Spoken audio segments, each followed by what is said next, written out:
A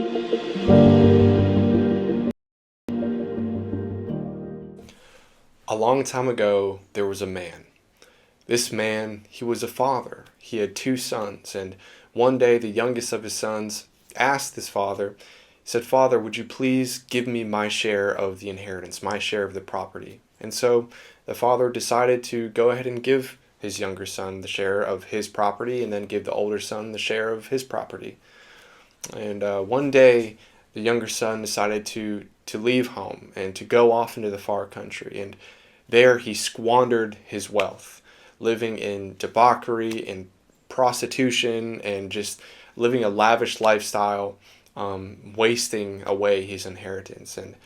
And he realized that he had no money to eat or no place to stay. And so he begged the nearby shops and vendors, begged them for a job to make money so that he could just at least eat and survive.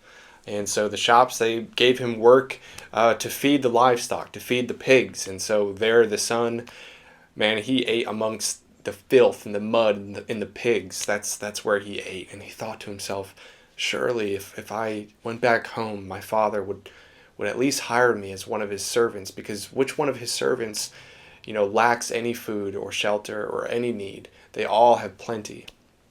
And so he made up his mind, despite the guilt and the shame that he felt, he went off and made his way back home. And as he was walking home and made the journey, he was thinking to himself, what am I going to say? What am I going to say to my father?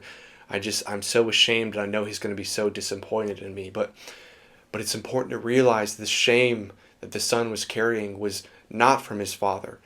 The shame was his own that he carried, because his father, after all, was the one that generously gave him his inheritance, gave him everything that he ever needed. He raised him with kindness and grace, and he was a respectable and a good person. And so despite everything that the son was thinking and his fear of his father, he really logically had no reason to fear his father.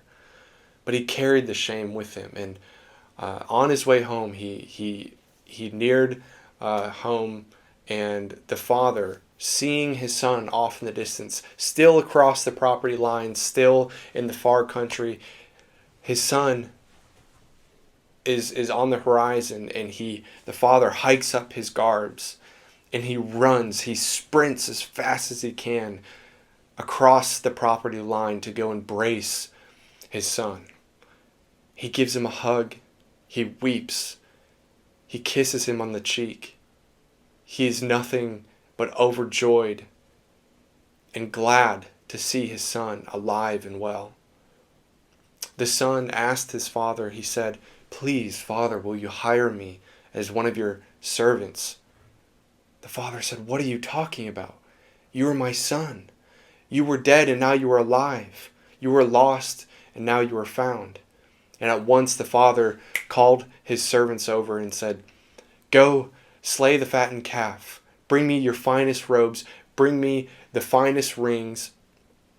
Let's throw a celebration for my son who is now found."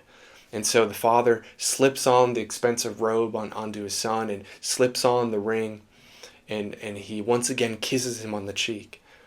And they go inside to the house, and they have just the greatest, biggest celebration, the greatest banger of a party you could ever imagine. And yet the older son was outside, and he saw the commotion, he saw the celebration going on inside, and he called one of the servants and he said, "What is the meaning of this? Why is father having this party?"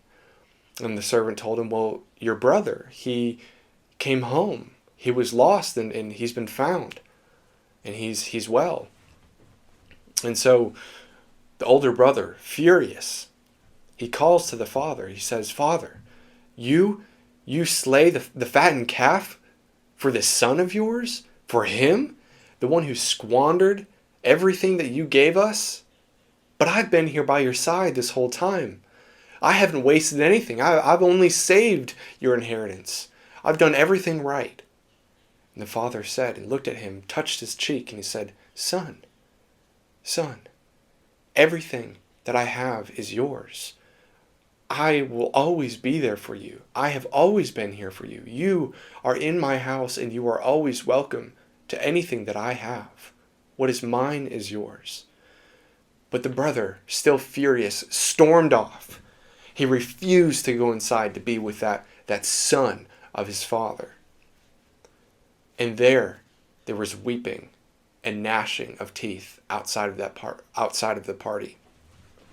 Yet the father said, "Anytime, you are welcome. Please come in.